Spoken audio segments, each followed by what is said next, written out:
All right, so we need to get some quick definitions out of the way to be able to move forward with some of our future stuff. And so when you talk about mass versus weight, what units they use, what they are, and how we go about measuring them.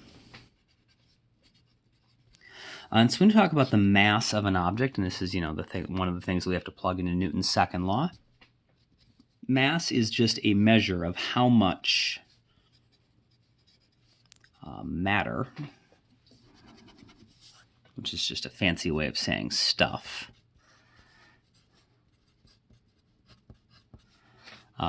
is in an object. So when I say how much stuff, I mean how many protons, neutrons, and electrons, the stuff that stuff is made out of. And the unit for measuring mass in the metric system is the kilogram. So that's what we're going to use. It's a little weird because kilogram is 1,000 grams, and it has this prefix of this K in front of it. And so a lot of people sometimes assume that gram is the base unit, and that would make sense, but that is not. In the SI system, in the metric system as we use it, the base unit for mass is the kilogram. And so when in doubt, convert your masses to kilograms if they're not already in kilograms. The thing about mass is because it's a measure of how much stuff is in an object, it doesn't matter where in the universe that object is, its mass will always be the same, no matter where. If you have, like a brick or something, and you take that brick in a spaceship and go to the moon or Jupiter, it's the same brick. No matter where you take it, it's made of the same amount of stuff, and so its mass shouldn't change. The mass of an object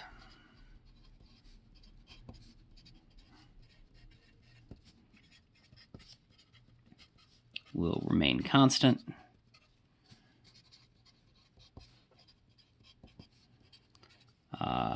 anywhere in the universe.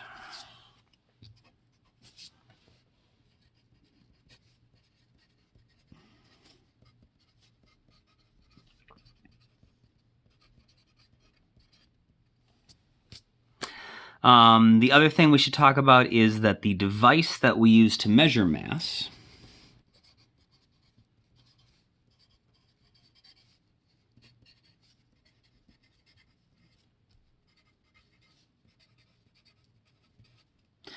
is called a balance.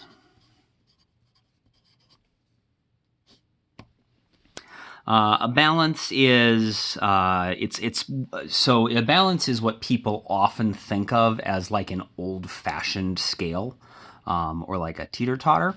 So if you've ever seen like a device where it has like a bar that is maybe balanced on something, and then there's like a little basket hanging off of each side, and you can put some stuff on one side and some stuff on the other side and see if the two of them balance. That's what a balance is. And this will work anywhere in the universe. If you know you have 1 kilogram on one side, it will only balance if you put 1 kilogram on the other side. And so you can use this to measure out exactly 1 kilogram of stuff anywhere in the universe. How exactly this works and why it works is connected to torque and some stuff that we'll talk about in the future, so I'm gonna dwell on that too much. But the device that we use to measure mass is a balance. The thing that people often confuse with mass, and it is not the same thing, is weight. Weight, we already mentioned this actually. Weight is just another name for the force of gravity on an object. So the weight is just the magnitude. It's just the amount of the force of gravity. So the magnitude of the force of gravity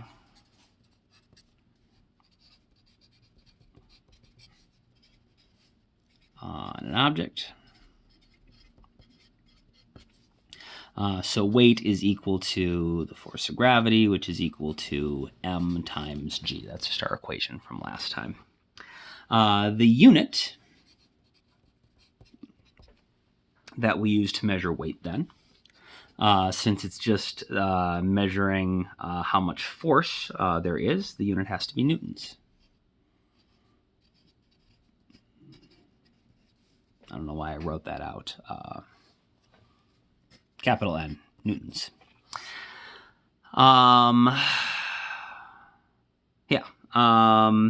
And because the equation for the force of gravity, remember, G is describing the free fall acceleration or the gravitational field strength of the particular planet you are on. If you go to different places in the universe, you're going to have different free fall accelerations or different gravitational field strengths, different values of G, depending on what planet you are on or what star you are near, or if you're like in space, the force of gravity changes again, and we'll talk about that in more detail later. But that means that if the force of gravity on an object changes when you go to different planets, your weight changes when you go to different planets. And so sort of the opposite of what we wrote for mass, the weight of an object will be different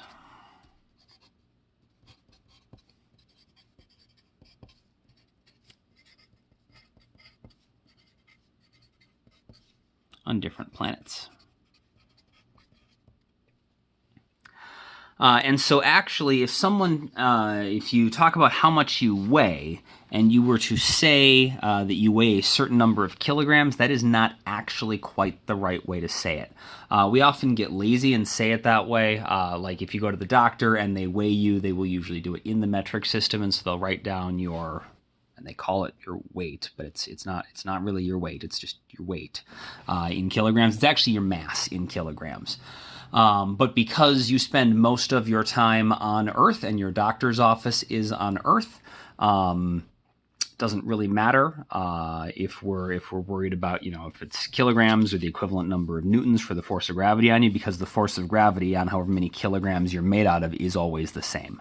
But if we want to talk about a system that is more universal and is always going to work no matter where in the universe we go, we need to be more specific. And so kilograms is your mass.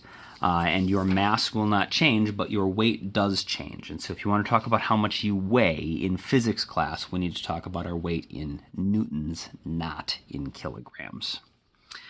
The device used to measure weight, and not actually just weight, but other forces as well,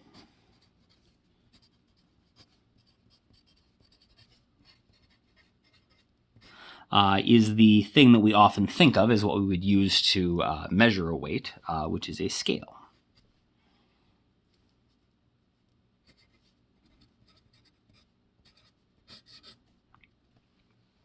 And so a scale is a different device than a balance. Remember, a balance is this teeter-totter looking thing where you have like a bar that can balance back and forth. A scale is a device where you have a spring or something that can get either stretched or compressed. And so if you stand on a bathroom scale, there's a spring inside of that gets smushed, and it measures how much the spring is getting smushed to determine your weight.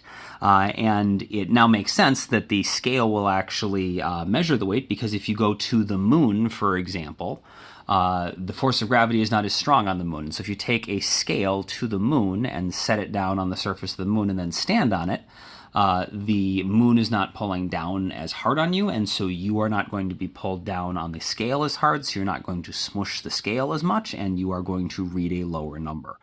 And so a properly calibrated scale will actually tell you your weight. This means that if you have a scale that is this means that a scale really should be in newtons, because that is the correct unit that we would use to measure the weight or the force of something. And if you have a scale that's in newtons, that'll work anywhere in the universe. If you go to Target, however, you might have a scale that measures in kilograms, because again, as long as you are never going to leave the Earth, it doesn't really matter. But the problem is, if you take that scale to the moon, and you stand on it, it will give you a smaller number, because the moon is not going to be pulling as hard downwards on you, and so you're not going to smush the scale as much, and it is going to then read a smaller number because the spring inside of it is not getting crushed as much, and it'll read a smaller number, but you don't actually have less kilograms. Your mass hasn't changed. What has changed is your newtons. And so in physics, we will use scales that have the proper unit on them, which is always going to be newtons.